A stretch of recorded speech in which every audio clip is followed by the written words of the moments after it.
నేను నంద్యాలకు వెళ్ళిన ప్రారంభ దినాలలో నంద్యాలలో ఒక దైవజనుడు ఉండేవాడు. ఆయన పేరు ప్రభుదాస్ గారు. ఆయన ప్రభుదాస్ గారు అంటే మీకు ఎవరికి తెలియకపోవచ్చు, కానీ రాజశేఖర రెడ్డి గారి పెదనాన్న. రాజశేఖర రెడ్డి గారి పెదనాన్న 17 సంవత్సరాల వయసులోనే, ఆయన పేరు వెంకట్రామరెడ్డి, ఆయన ప్రభువుని నమ్ముకొని ఇంటిలో నుంచి బయటకు వచ్చేసేసి వాళ్ళకందరికి రాయించేశాడు. ఏం రాయించేశాడు? రాజశేఖర రెడ్డి వాళ్ళ నాన్నగారికి వాళ్ళకందరికీ, ఆస్తితో నాకు ఏం సంబంధం లేదు, మీకు నాకు ఏం సంబంధం లేదు, నేను ప్రభు కొరకే వెళ్ళిపోతుంటున్నా ఇంట్లోంచి అని ఏం సంబంధం లేకుండా బయటకు వచ్చేసాడు. ఆయన చనిపోయేటాపొద్దు కూడా, మీరు ఆయన గురించి చెప్తే గొప్ప సాక్ష్యమైంది. చచ్చిపోయేటాపొద్దు కూడా ఆయనకేం లేదు, అంటే ఒక విధంగా ఆయన ఏం సంపాదించుకోలేదు. ఏం సంపాదించుకోలే, అదే ఏమి సంపాదించుకోలేక, ఉండడానికి ఇల్లు లేక, దేవుని మందిరం కూడా కట్టుకోలేక పూరి గుడిసెలో ఉంటే, వాళ్ళ తమ్ముడు అంటే రాజశేఖర రెడ్డి గారి నాన్న నంద్యాలలో ఆయనకు ఒక ఇల్లు కట్టించాడు, తర్వాత ఒక మందిరం కట్టించాడు. ఆయనకంటూ ఏం లేదు. చనిపోతుంటున్నప్పుడు ఆయన ఏం చేశాడంటే, మందిరం అంతా అక్కడున్న పెద్దలను పిలిచి వాళ్ళకి రాయించేసేసి, ఇక నేను నా వయసు అయిపోయింది, నేను సేవ చేయలేని పరిస్థితి అయిపోయాను, ఇది మీరు చూసుకోండి అని రాయించేసేసి పెద్దలకు వారి బాధ్యత అప్పగించి, ఇంటి విషయము భార్యని పిలిచి, ఇది కూడా నాకు వద్దు, ఇది కూడా నాకు వద్దు, మీరెంత, నాకు 5 ఆడపిల్లలు కాబట్టి 5 దీని ఇల్లు అమ్మేస్తున్నా, నేను అమ్మేసి 5 ఆడపిల్లలకి నేను సమంగా పంచుతున్నానని. ఆయన సమంగా పంచుతుంటే భార్య అన్నది, అయ్యా నీ పిల్లలను చూసుకుంటున్నావు కానీ నన్ను చూసుకోలేదే అని. అప్పుడు ఆయన అన్నాడు, నిన్ను పిల్లలు చూసుకుంటారనుకున్నానమ్మా, నువ్వెందుకు పిల్లల మీద ఆశపడాలా, నీకు కూడా ఇంత అని చేసాడు. ఆయన పేర అంత కూడా లేకుండా ఆయన చనిపోయాడు. 17 సంవత్సరాల వయసులో సేవకు వచ్చి దాదాపు 88-89 సంవత్సరాలు బతికాడు. ఆయన ఏ రోజు కూడా ఎక్కడ తనకంటూ ఏమీ లేకుండా మిగిల్చుకోకుండా వెళ్ళిపోయాడు. నేను అక్కడ సేవకు పోయినప్పుడు, నేను మొట్టమొదటిసారి, ఎందుకంటే నాకు నా యవన కాలంలో నేను రక్షణ పొందినప్పటి నుంచి, నేను చెప్పాను కదా నా పరిస్థితి చాలా రకరకాలుగా వెళ్ళిందిలేండి. నేను ఒక లూథరన్ పాస్టర్ ఒక దేవుని వాక్యం చెప్తే రక్షణలోకి, అంటే యేసుప్రభువు తెలుసుకోవడానికి కారణం ఏంటని చెప్పాను కదా. అక్కడి నుంచి మెల్లగా నేను ఎక్కడికి షిఫ్ట్ అయ్యానంటే, నా మ్యారేజ్ అయ్యేంత వరకు నేను బ్రదరన్ సహవాసంలో పెరిగాను. ఆయన బ్రదరన్ సహవాసంలో ఉండేవాడు, ఈ ప్రభుదాస్ గారు బ్రదరన్ సహవాసంలో ఉండేవాడు. వాళ్ళే నాకు పెళ్లి చూసి, నాకు అమ్మాయిని చూశారు, పెళ్లి చేశారు, తర్వాత నన్ను ఆత్మీయంగా కూడా పెంచారు. పెళ్లి అయిన తర్వాత నేను హెబ్రోన్ సహవాసానికి వచ్చాను. అక్కడున్న ఆత్మీయ స్థితి చూసిన తర్వాత నేను అక్కడ షిఫ్ట్ అయితే, ఆయన అన్నాడు, సరేలే మా స్థితి కంటే ఇంకొక హెచ్చు స్థాయిలోకి నువ్వు వెళ్ళావు కాబట్టి నువ్వు వెళ్ళు, అక్కడికే వెళ్ళు అని చెప్పాడు నన్ను. చాలా మంది ఏమంటారు, మా సహవాసం మొదలు పెట్టిపోయినావు, ఎట్లా నువ్వు అంటారు. ఆయన అనలా, మటన్లే, మాకన్నా ఒక హెచ్చు స్థాయిలో ఉన్నాడు. ఎందుకంటే ఆ ప్రభుదాస్ గారికి భార్యను చూసింది ఎవరంటే భక్సింగ్ గారు, పెళ్లి చేసింది ఎవరంటే భక్సింగ్ గారు. భక్సింగ్ గారికి మొట్టమొదటి ట్రాన్స్లేటర్ ఎవరంటే ఆయనే, ఇంగ్లీష్ ట్రాన్స్లేటర్ ఆయనే. అయితే కొన్ని కారణాలు బట్టి ఫాక్స్ గారు ఈ మన ఆంధ్రప్రదేశ్లో పనిచేసేటువంటి దినాల్లో ఫాక్స్ గారిని ఆయన వెంబడించి, ఫాక్స్ గారి ద్వారా ఆయన వెళ్ళిపోయి భక్సింగ్ గారిని వదిలేశాడు. అంతే, వాళ్ళిద్దరు అట్లా విడిపోయారు.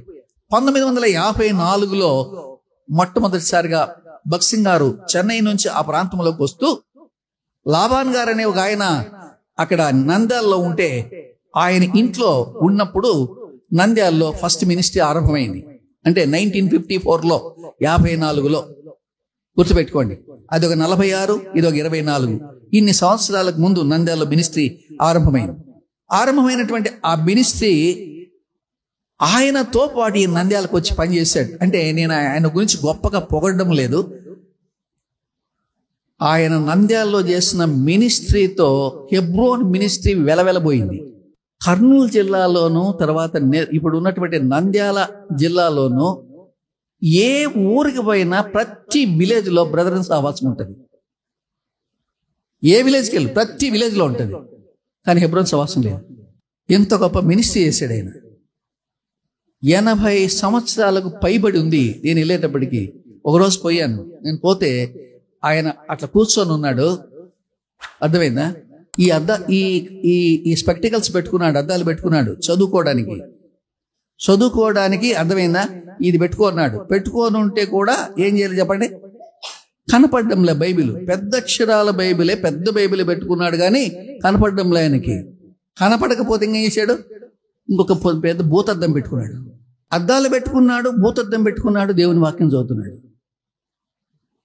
ఈ అంకుల్ ఏంటి అంకుల్ ఇంత కష్టపడి దేవుని వాక్యం చదువుతున్నారంటే, దేవుని వాక్యం చదవకపోతే మనం ఏమైపోతామయ్యా? ముడత పడిపోతాం. ఏం పడిపోతాం? ఏమండి, దేవుని వాక్యం ఈ కళ్ళు కనపడుతున్నాయి, అన్నీ కనపడుతున్నాయి, చెవులు వినపడుతున్నాయి. దేవుని వాక్యం చదివే ఇంత ఆశ మనకుందా అని, ఈ దేవుని యొక్క వాక్యం మనకు శక్తి ఇస్తుందని తెలిసి, దేవుని యొక్క వాక్యం మనం బలహీనపరచదు అని తెలిసి, కానీ ఈ వాక్యాన్ని చదవడానికి ఆయన ఎంత శ్రమ పడుతున్నా అంటే అంత శ్రమ పడుతుంటున్నాడు. కనపడలేదయ్యా, నాకు కనపడలే, ఈ చెయ్యి ఇట్లా వణుకుతుందన్నమాట. వయసును బట్టి చెయ్యి వణుకుతుంది. ఈ అద్దాలు కనపడడంలే, ఆ భూతద్దం ఇట్లా వణుకుతున్న దాన్ని కనపడడంలే, చదవలేకపోతున్నానయ్యా. ఒక అధ్యాయం చదవాలంటే చాలా టైం పడుతుందయ్యా అంటున్నాడు. అంకుల్, మీరు బైబిల్ అంతా ఎన్నిసార్లు చదివారు? చాలాసార్లు చదివారు కదా, ఇప్పుడు మళ్ళీ చదవాలనా అంటే ఆయన అన్నాడు, బైబిల్ చదవకపోతే నాకు వచ్చును అనుకుంటే ఏమైతాను చెప్పండి? నేను ఎందుకు పనికి రాకుండా అయిపోతానయ్యా. ప్రతి దినము దేవుని వాక్యం చదవాల్సిందే. నా సమయాన్ని దేవునికి ఇవ్వాల్సిందే, దేవుని యొక్క వాక్యాన్ని చదవడానికి. మళ్ళీ కొన్ని 2-3 సంవత్సరాల తర్వాత వెళ్తే ఇంటి ముందే కూర్చొని ఉన్నారు. ఎవరు కూర్చొని ఉన్నారు? ఆయన కూర్చొని ఉన్నారు. ఒక ఈజీ చైర్ వేసుకొని ఆయన కూర్చొని ఉన్నాడు. ఆ పక్కనే ఇంకొక కుర్చీ వేసుకొని ఆంటీ కూర్చొని ఉంది. ఇద్దరు కూర్చొని ఉన్నారు. ఇద్దరు కూర్చొని ఉంటే ఆమె వాక్యం చదువుతుంది. ఈయనకు అప్పటికి భూతద్దం పెట్టినా కూడా కనపడడంలే. ఏం చేస్తున్నాడు? ఆమె చదువుతుంటే ఈయన వింటున్నాడు. వినడం మాత్రమే కాదు, ఏంది మళ్ళా చెప్పు, నాకు అర్థం కాలే, నాకు సరిగా వినపడలే, దాన్ని నాకు ఎక్స్ప్లెయిన్ చేయి అంటున్నాడు. ఎవరిని? భార్యని. ప్రియమైన దేవుని బిడ్డలారా, మనము దేవుని వాక్యం పట్ల ఇలాంటి అపేక్ష ఎప్పుడైతే కలిగిన వారంగా ఉంటామో అప్పుడు దేవుడు మనకు జ్ఞాపకం చేస్తున్నాడు. అందుకనే దేవుడు మీకు ముడత గాని, లేకపోతే కళంకం గాని, లేకపోతే మత్స గాని లేకుండా మీరు సిద్ధపరచబడాలి. ఆ పరిశుద్ధత రావడానికి నేను మిమ్మల్ని పిలిచాను. ధనమా దైవమా? అంతే. మనిషికి రెండే, వేరే ఏం లేదు. ఇలాంటి పరిస్థితి వస్తుంది. చూస్తానండి, మీ కళ్ళ ఎదుటే వస్తుంది.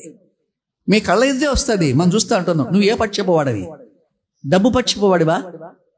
లేకపోతే చెప్పండి, దైవం పక్షంవాడు. ఈయన దైవం పక్షంగా ఉండాలనుకున్నాడు కాబట్టి ఈ ధనము భూమికి సంబంధించింది. నాకంటూ నాది ఏమీ కూడా భూమి మీద ఉండకూడదు. నాది ప్రభుదాస్ గారికి ఆయన పేరు పొరపాటున కూడా మీరు చెప్పండి, ఏం చెప్పండి, ప్రభుదాస్ రెడ్డి అని మీరు పిలిస్తే వెంటనే ఏమంటాడు తెలుసా? బాబు, నేను రెడ్డిని కాదు, నా రెడ్డి 17 సంవత్సరాల వయసులోనే చచ్చిపోయాడు అంటాడు. 17 సంవత్సరాల వయసులోనే చచ్చిపోయాడు. ఆయన రాజశేఖర రెడ్డి గారి ఫ్యామిలీలో వాళ్ళ నాన్నగారు అంటే వాళ్ళ తాతగారు రాజారెడ్డి గారికి తప్ప, రాజశేఖర రెడ్డి గారి నాన్నగారికి తప్ప ఆల్మోస్ట్ మిగతా అన్నదమ్ములందరూ కూడా వారు ఎస్సీ కాస్ట్లోనే పెళ్లి చేసుకున్నారు. ఆడాలు కానీ మగాలు కానీ. ఆ రోజుల్లోనే వారు అంత ఆత్మీయంగా ఉన్నారు. వాళ్ళు ఏ రోజు కూడా నన్ను రెడ్డి అని మీరు పిలవద్దు. అంత ఆత్మీయంగా ఎదిగినటువంటి ఆ దైవజనుడు తన జీవితంలో నాకు సంబంధం లేదు, డబ్బు మనిషి కాదు, డబ్బు నాకు వద్దు.